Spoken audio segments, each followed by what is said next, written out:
नमस्कार दोस्तों, आपका हार्दिक स्वागत है आपके अपने YouTube channel HSSC exam preparation पर।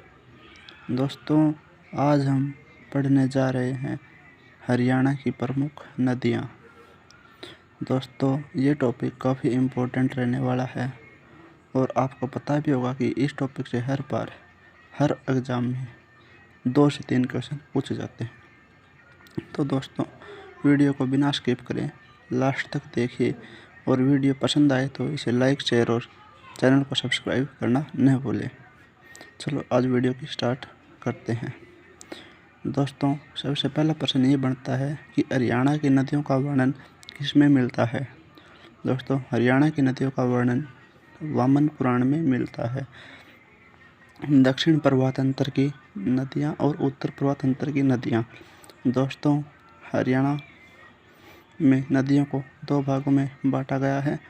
जो दक्षिण की दिशा में बहती हैं, दक्षिण प्रवाहतंत्र की नदियाँ, और जो उत्तरी क्षेत्र में बहती हैं, उत्तरी प्रवाहतंत्र की नदियाँ। दोस्तों, दक्षिण प्रवाहतंत्र की नदियाँ हैं कृष्णावती, दोहन, इंदौरी और साहिबी नदी। तो उत्तर प्रवाहतंत्र की नदियाँ हैं सरस्वती, घग्गर, मारकंडा और टांगरी। दोस्तों, दक्षिणी प्रवाहतंत्र का मतलब है जो नदियाँ अरावली के क्षेत्र में बहती हैं, और उत्तर प्रवाहतंत्र का मतलब है दोस्तों जो नदियाँ शिवालिक के पहाड़ियों में बहती हैं। दोस्तों, पूर्वी सीमा पर बहने वाली एकमात्र नदी है यमुना नदी। तो यमुना नदी का उद्गम स्थल यमुनोत्री उत्तराखंड से है। हरियाणा में यह ताजेवाड़ा बैराज से प्रवेश करती है। ताजेवाड़ा बैराज का एक अन्य नाम है हथिनीकुंड बैराज, जो कि यमुनानगर में है। दोस्तों, ताजेवाड़ा से 1879 में 2 नहर निकाली गई थी। एक थी पूर्वी यमुना नहर और एक पश्चिमी यमुना नहर।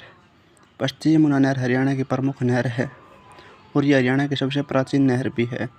यह हरियाणा में सिंचाई का कार्य करती है और पूर्वी यमुना नहर उत्तर प्रदेश में बहती है। उसके बाद है दोस्तों घग्गर नदी। घग्गर नदी का उद्गम स्थल डागशाही की पहाड़ी हिमाचल प्रदेश से माना गया है। हरियाणा में यह कालका पंचकुला से प्रवेश करती है।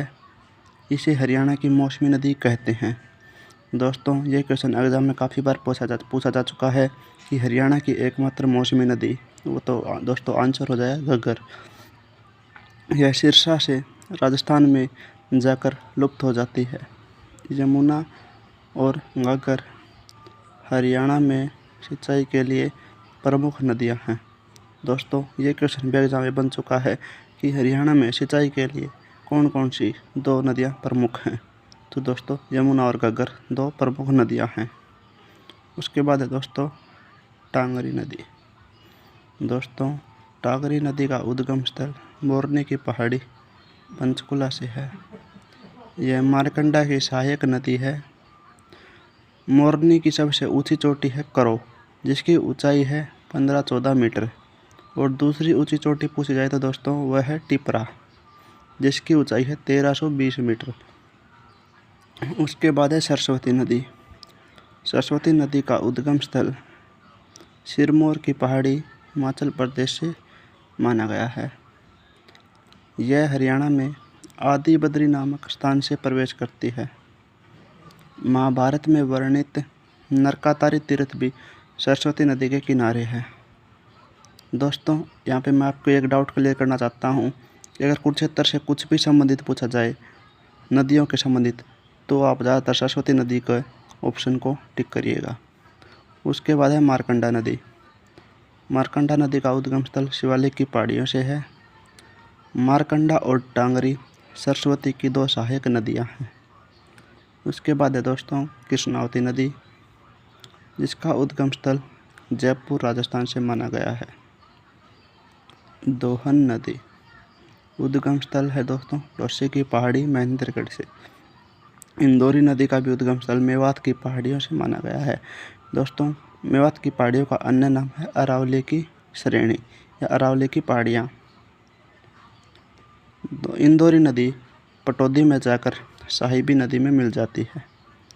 साहिबी नदी का उद्गम स्थल भी मेवात की पहाड़ियों से है। यह गुरुग्राम और रेवाड़ी में सिंचाई कार्य करती है। साहिबी नदी का ऋग्वैदिक कालीन नाम है दर्शदवती नदी।